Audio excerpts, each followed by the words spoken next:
Fala galera que me segue no canal, tudo bem com vocês? Gabriel Martins. Estamos aqui para mais um vídeo, trocar uma ideia com vocês. O último vídeo nosso a gente falou sobre o início da minha internação, a minha chegada lá, né? Que pedir ajuda não é feio, não é vergonhoso. Antes de começar esse vídeo, eu tive refletindo muitas coisas, né? E até hoje falando com a minha esposa sobre o quanto que é um tabu para as pessoas falarem de certos assuntos para outras pessoas. Assim como tirar dúvida de sexo, droga, ou você mostrar hoje em dia que você tem alguma dúvida, algum medo, algum receio, está passando por alguma coisa, parece que é sinônimo de fraqueza. E se mostrar a sua fraqueza, parece com que as pessoas elas podem usar disso para te prejudicar ou te manipular. Eu acredito que não. Eu acho que sim, a gente deve conversar com pessoas confiáveis. Não vai ser um amigo de um mês ou 2 meses, vai ser um amigo ou uma amiga ou os nossos pais, aqueles que têm os pais vivos, eu acho que é a melhor forma. Ou dependendo da sua condição financeira, você pode buscar ajuda de um profissional, um psicólogo, um psiquiatra. Independente, eu acredito que hoje existem pessoas que possam dar esse serviço de graça, né? Enfim, e com isso eu chego à conclusão que falar sobre drogas não pode ser um tabu. E sim, às vezes a pessoa tem um preconceito, ou um medo, ou uma vergonha de chegar e falar para o pai ou para a família que está usando droga e o está usando porque está com refúgio de alguma coisa. Até então a gente, como eu tenho falado, a gente vai falar nos próximos vídeos algumas não é sintomas, mas o porquê que as pessoas chegam a esse ponto de usar a droga para um refúgio de alguma coisa, que na verdade isso é um mito.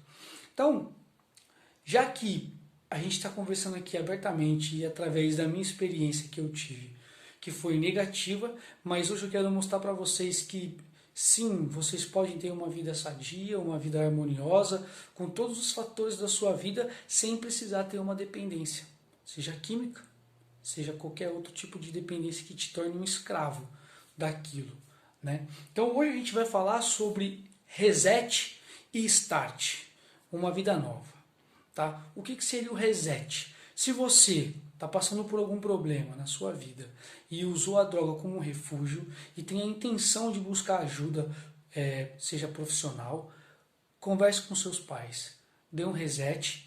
E sim, o melhor caminho, por enquanto, ainda é a internação, porque você precisa sim dar um reset na sua vida. Porque a partir do momento que você entrou numa vida adicta, você perde algumas particularidades da vida normal. Você já não é mais anormático, você é normático. Não, você é normático, não anormático. Seria mais ou menos isso. Então, por exemplo, o que eu posso dizer, como que funciona a internação? Como diz no vídeo passado, fui bem recebido, né? Fui apresentado, tal. Só que na nossa vida adicta a gente perde um pouco do nosso senso comum, de algumas responsabilidades básicas. Algumas pessoas deixam de trabalhar por causa da droga, outras pessoas conseguem manter, mas ainda não tem uma certa responsabilidade, perde esse fuso, essa rotatividade. Então, quando você entra numa clínica, a primeira coisa que você tem que ter em mente é aceitar o tratamento. Aceitar assim de braços abertos da forma que eu aceitei, né? Foi triste? Foi triste. A lembrança que eu tenho de ver os meus pais me deixarem numa clínica é um olhar, como eu disse no outro vídeo, um olhar de culpa. Mas na verdade a culpa não é deles, a culpa é nossa de chegar nesse estado. Se a gente tivesse conversado com alguém da nossa família, ou, sei lá, procurado alguma ajuda, acredito que a gente não teria chegado onde a gente chegou. Então, já que a gente está lá, não tem mais para onde correr, aceita ajuda. Não se revolte, seja você internado de forma livre ou por intervenção. Você está com a ideia de se internar? Vai. Não é vergonhoso. Vergonhoso é continuar com essa vida. Então, quando a gente fala de reset e start, é você resetar tudo o que você fez na sua vida de ruim, na sua dicção. De aceitar esse treinamento como uma nova vida, um start para a sua vida. Então você vai ter que aceitar a receber ordens novas. Por exemplo, quando eu cheguei lá, a gente tinha horários, que é a coisa comum do cotidiano. Só que tinha horários e regras que deveriam ser cumpridas. Então a gente acordava 7h30 da manhã, tomava café. Antes de tomar café, a gente fazia uma oração, né? Porque a gente trabalha o mental, o físico e o espiritual sempre, independente do seu crédulo. É sempre isso. Físico, mental, espiritual, sempre. Então a gente trabalhava. A gente acordava de manhã, 7h30, tomava um café. Era um café com leite e um pãozinho com manteiga. Assim. Por quê? Porque se a gente não deu muito valor das coisas que a gente tinha em casa, que a gente poderia ter lá um pão, um presunto, um queijo, um requeijão, uma fruta, um iogurte, um sucrilhos, a gente tinha todo aquele luxo e preferiu usar a droga, então a gente não tem que reclamar do que a gente come naquela situação. Então a gente não passava fome, mas a gente aprendeu que o simples vem em primeiro lugar. Então a gente acordava cedo, tomava café, aí depois tinha alguns minutos para quem fumava, quem não fumava, para fumar cigarro, descontrair, e logo em seguida tinha a aula de espiritualidade. A aula de espiritualidade não tem nada a ver com religião, porque muitas pessoas confundem. Então lá a gente falava de nosso poder superior, porque existiam várias pessoas de várias crenças diferentes, então a gente não poderia impor, ou a pessoa que estava na frente não poderia impor isso, qual tipo de religião a seguir. Tem muitas pessoas que são católicas, evangélicas, espíritas, umbanda, candomblé, enfim, o que você se sentir bem, tá bem. E aí depois a gente tinha nesse meio tempo da espiritualidade, depois a gente almoçava, depois a gente descansava um pouco, depois tinha curso na parte mental, que era o famoso NA, né?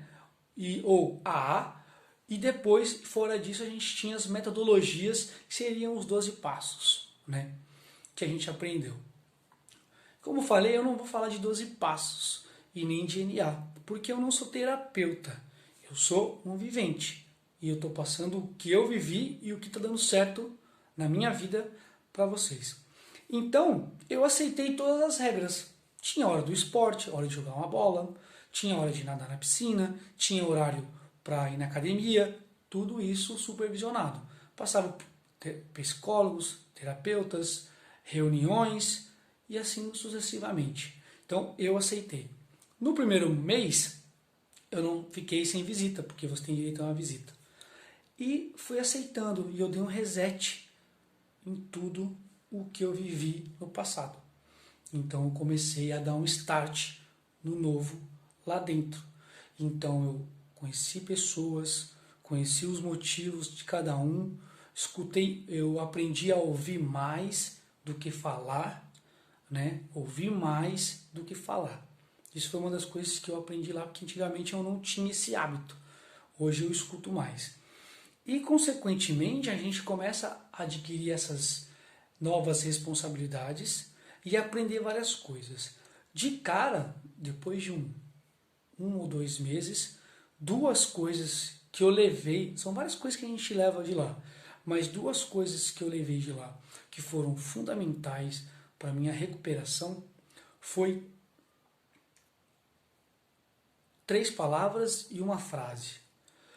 Uma frase está na Bíblia, que é do apóstolo Paulo, que ele fala que tudo posso, mas nem tudo me convém. Então, o que eu levo isso para mim? Eu tudo posso na minha vida, eu posso fazer de tudo, o que eu quiser, o que me faça bem. Mas o que não me convém, o que me faz mal e que possa me fazer mal, e a atitude pode refletir para outras pessoas, não me convém mais. Então é isso que eu sigo muito à risca. Então, se alguma coisa algum assunto, alguma pessoa não me convém na minha vida, não me agrega na minha vida, eu descarto. Porque eu aprendi que lá é um sim e um não. É um querer e uma vontade, que são completamente diferentes. Então é a gente que decide o norte da nossa vida, né? E depois, uma outra coisa que eu aprendi lá, que são 3 coisas: pessoas, hábitos e lugares. Da mesma forma que Paulo fala, tudo posso, mas nem tudo me convém, isso se agrega nessas 3 coisas: pessoas, hábitos e lugares. Se encaixa completamente, porque se tudo posso, mas nem tudo me convém, pessoas que não quiserem não me convém, lugares não me convém, e hábitos novos e velhos não me convém. Os hábitos novos, aqueles sadios. Então essas 2 coisas, essas 2 chaves, eu chamo de gatilhos, foram que me ajudaram e me ajudam até hoje.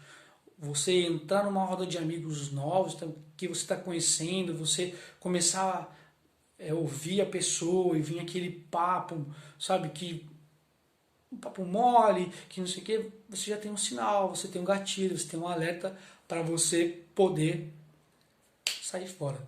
Então, quando eu comecei a aceitar esse tratamento, eu fiz por mim e pelos meus pais.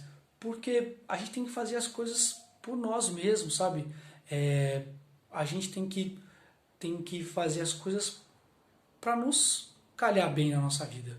Então, o que eu tomo de lição e de motivação que eu posso passar para vocês, se eu já cheguei no poço, eu vou ter que agora subir esse poço.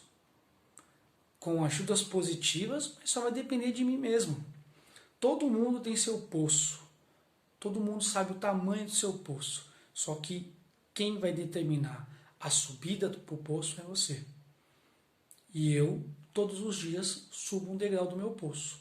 Ah, Gabriel, então quer dizer que você saiu, você já não está mais internado, você já está aí limpo tal, e corre risco ainda de ter uma recaída, algum colapso? A gente tá risco, a gente é testado e a gente corre risco todos os dias de várias coisas na nossa vida, seja positiva e seja negativa. Mais uma vez, quem vai depender dessa escolha ser positiva somos nós. Quem vai depender de coisas negativas sou eu. Quer ver uma sacada legal? Imagina um alimento que você gosta muito, ou um doce. Imaginou? Sentiu o gostinho na boca, pensamento, você comendo ele, o sabor, o aroma, tudo, lembrando coisas boas, sei lá, você passou por um evento, comeu, um momento feliz da sua vida, uma reunião, um fechamento de negócio, um almoço, uma confraternização. Agora imagine a pior refeição da sua vida, aquela comida que você odeia, que você não suporta sentir na sua boca, que você experimentou, te traz coisas ruins, né? Ou só pelo simples fato, você pode ter tido uma reunião e comeu essa comida e te lembra. É isso. Eu já sei aonde eu cheguei. Então é mais ou menos o alimento. Eu sei aonde eu posso comer e onde eu não posso comer. Então, quando eu dei um reset, eu apaguei tudo. Não completamente, porque são dos erros que a gente tira as boas experiências. E dos acertos a gente mantém para progredir mais. E quando eu dei o start, que eu saí, que depois de um mês, eu descobri que eu ia ficar 6 meses. Continuando, foram 6 meses mais de aprendizado que eu tive na minha vida nessa forma, no quesito humano, sabe? Então, para finalizar esse vídeo, eu quero que você aceite o seu tratamento, busque ajuda, não tenha medo de chegar para os seus pais, ou para sua esposa, ou para seu esposo, e pedir ajuda para eles. O tratamento é a melhor opção que você pode ter. Dê um reset e dê um start na sua vida nova, e aceite e tenha disciplina e tenha foco que tudo vai dar certo para você. Um abraço, fique com Deus. A dito é para sempre.